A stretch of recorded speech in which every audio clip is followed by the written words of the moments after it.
नमस्कार दोस्तों, एजी क्लासेज में आपका स्वागत है। आज हम फिर से उपस्थित हैं। पिछली वीडियो में हमने कक्षा 10 विषय गणित और अध्याय 6 से संबंधित एक प्रमेय का अध्ययन किया था, जिसे हम आधारभूत समानुपातिकता प्रमेय या थेल्स प्रमेय के नाम से जानते हैं। आज उसी कड़ी में हम एक दूसरी प्रमेय लेकर के उपस्थित हुए हैं, जो कि आपके कुछ इस प्रकार से रहेगी। प्रमेय 6.6 में दी गई प्रमेय है ये आपके दो समरूप त्रिभुजों के क्षेत्रफलों का अनुपात इनकी संगत भुजाओं के अनुपात के वर्ग के बराबर होता है। ये बात हमें यहाँ सिद्ध करनी है। हमें दिया गया क्या है?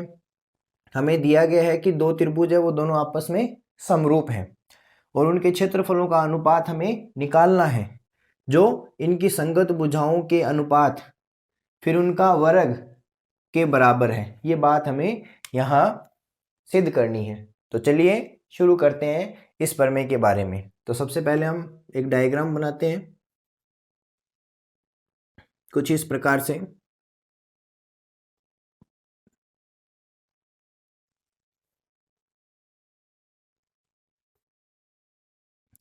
ये लीजिए, ये हो जाएगा आपके ए बी सी।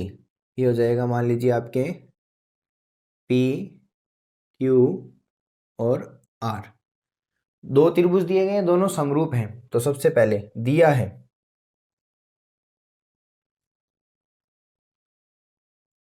में क्या आ जाएगा आपके त्रिभुज ए बी सी समरूप है त्रिभुज किसके? पी क्यू आर के। अगर दो त्रिभुज आपको समरूप दिए गए हों तो आप ये बातें लिख सकते हैं। दोनों त्रिभुज आपस में समरूप हैं तो इसका कोण ए बराबर है किसके? कोण पी के। इसका कोण बी बराबर है किसके? कोण क्यू के। और इसका कोण सी बराबर है किसके? कोण आर के। तो आप यहाँ इस प्रकार लिख सकते हैं, कोण ए बराबर है कोण पी, कोण बी बराबर है कोण क्यू, कोण सी बराबर है कोण आर। कुछ इस प्रकार से समरूप त्रिभुजों के संगत कोण बराबर होते हैं और संगत भुजाएं समानुपाती होती हैं। तो आप ये बात भी लिख सकते हैं, ए बी बट्टे पी क्यू बराबर है बी सी बट्टे क्यू आर बराबर है ए सी बट्टे पी आर। कहने का अर्थ है कि ये ए बी भुजा, इस ए बी भुजा और इस पी क्यू भुजा का अनुपात जितना भी आएगा, जैसे मान लीजिए 2/3, 2:3 आ रहा है, उतना ही अनुपात बी सी भुजा और क्यू आर भुजा का आएगा, बी सी बटे क्यू आर। कुछ इस प्रकार से। तो ये आपके दिया है हो जाएगा। अब क्या करना है आपको? इनके क्षेत्रफलों का अनुपात, यानी आपको जो सिद्ध करना है वो क्या सिद्ध करना है? सिद्ध करना है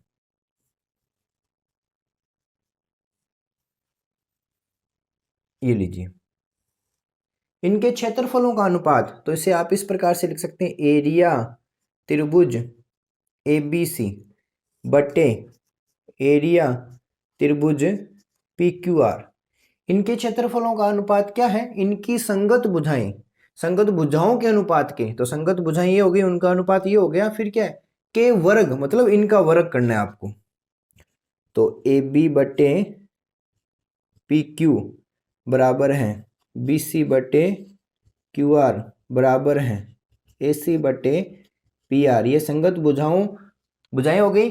अब के वर्ग मतलब इनका वर्ग कर दीजिए। ये लीजिए, ये आपको सिद्ध करना है कुछ इस प्रकार से। अब हम एक अगला पद है रचना का करते हैं।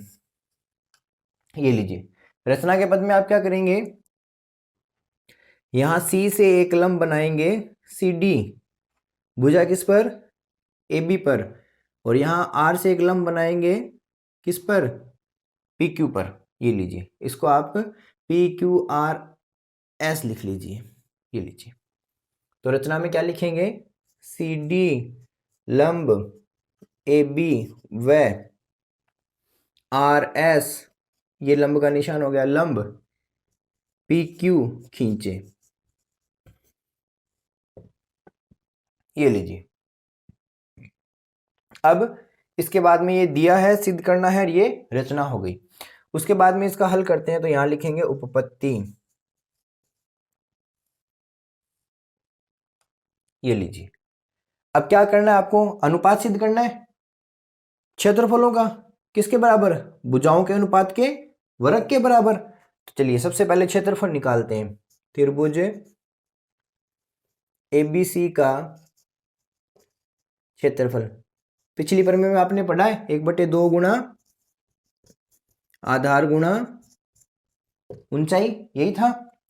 तो ये लीजिए, एरिया त्रिभुज एबीसी बराबर 1/2 गुणा आधार क्या हो जाएगा, ए बी गुणा, देखो आधार ए बी और गुणा ऊंचाई सी डी।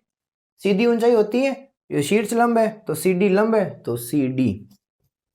ये लीजिए, ये समीकरण नंबर 1। ऐसे निकाल लीजिए त्रिभुज उधर वाले का पी क्यू आर का क्षेत्रफल। पी क्यू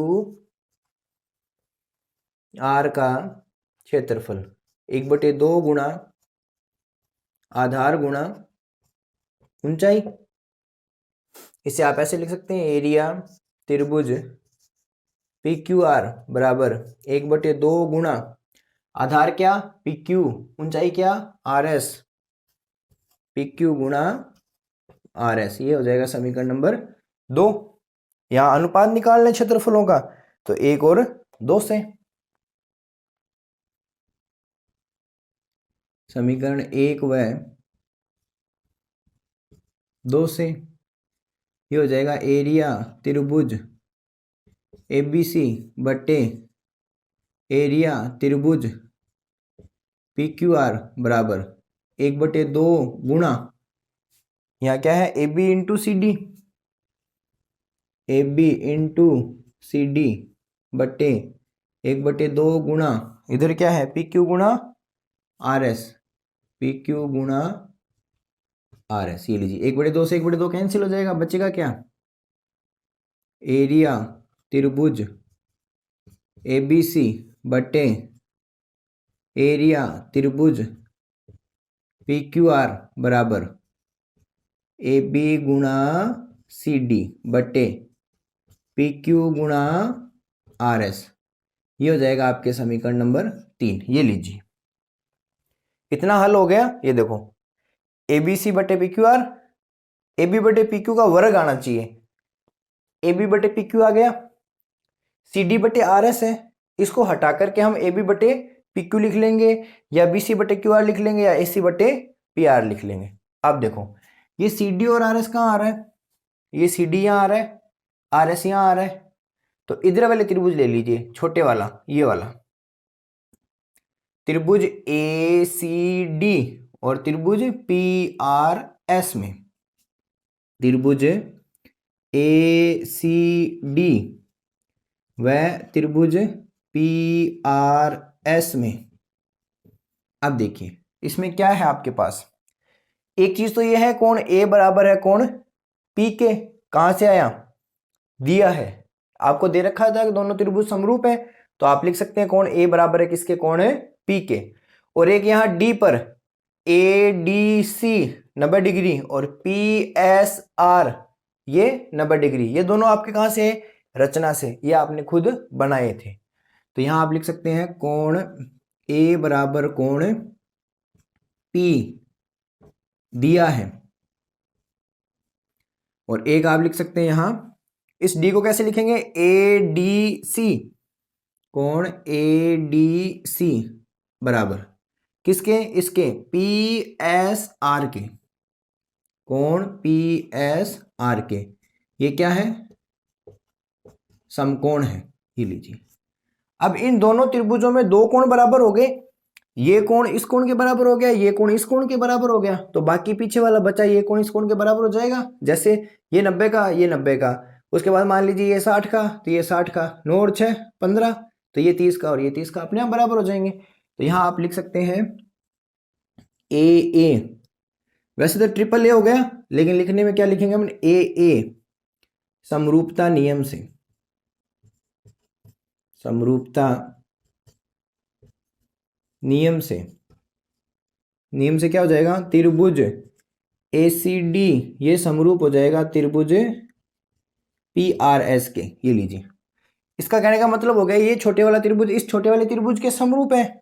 अगर ये दोनों त्रिभुज आपस में समरूप है तो वही बातें, कोण A बराबर है कोण P के, और ये इधर वाला D बराबर है इधर वाले कोण S के, ये तो बातें हमने लिख ली।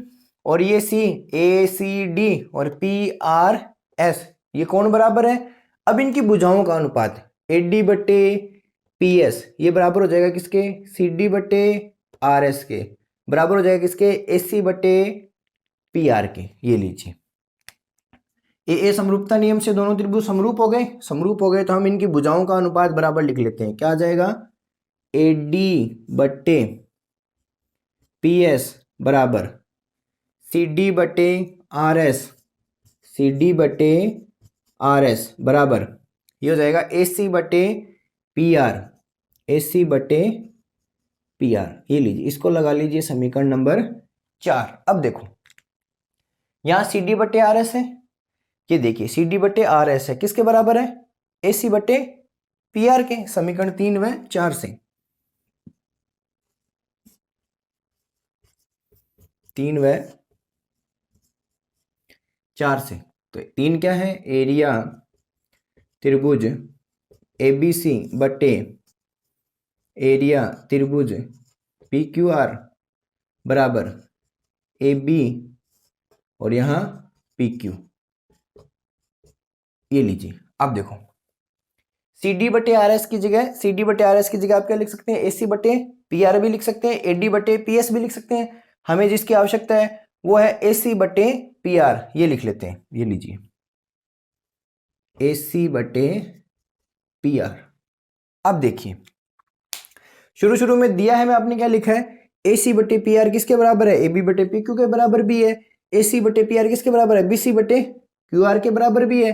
तो देखो यहाँ क्या है, AB बटे PQ आ गया, AB बटे PQ आ गया। अब इस AC और PR की जगह क्या लिख सकते हो आप, AC और PR की जगह AB बटे PQ लिख सकते हो ना। तो ये लीजिए, ये हो जाएगा एरिया त्रिभुज ABC बटे एरिया त्रिभुज PQR बराबर AB बटे PQ तो है ही, और इसकी जगह भी आप क्या लिख सकते हो, AB बटे PQ। ये लीजिए, ये क्या हो गया, AB बटे PQ का होल स्क्वायर हो गया।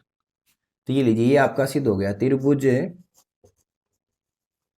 ABC बटे एरिया त्रिभुज PQR बराबर AB बटे PQ का होल स्क्वायर। अब देखो AB बटे PQ का होल स्क्वायर आ गया, और AB बटे PQ किसके बराबर है, BC बटे QR के, और किसके बराबर है, AC बटे PR के। तो अब इन आपको तीनों को यहाँ बराबर लिख सकते हो, AB बटे PQ बराबर है BC बटे QR का होल स्क्वायर बराबर है AC बटे PR का होल स्क्वायर। ये लीजिए,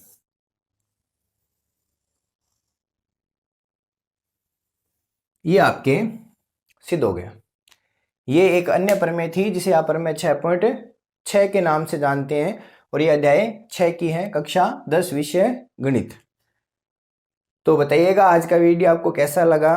अगर कोई भी डाउट हो तो कमेंट सेक्शन में ज़रूर लिख के बताइएगा, और चैनल को ज़्यादा से ज़्यादा सब्सक्राइब कीजिएगा, वीडियो को लाइक कीजिएगा, शेयर कीजिएगा, अपने साथियों तक पहुंचाइएगा, जिससे आने वाली परीक्षा में वो इसका उपयोग करके कुछ लाभ प्राप्त कर सकें। धन्यवाद।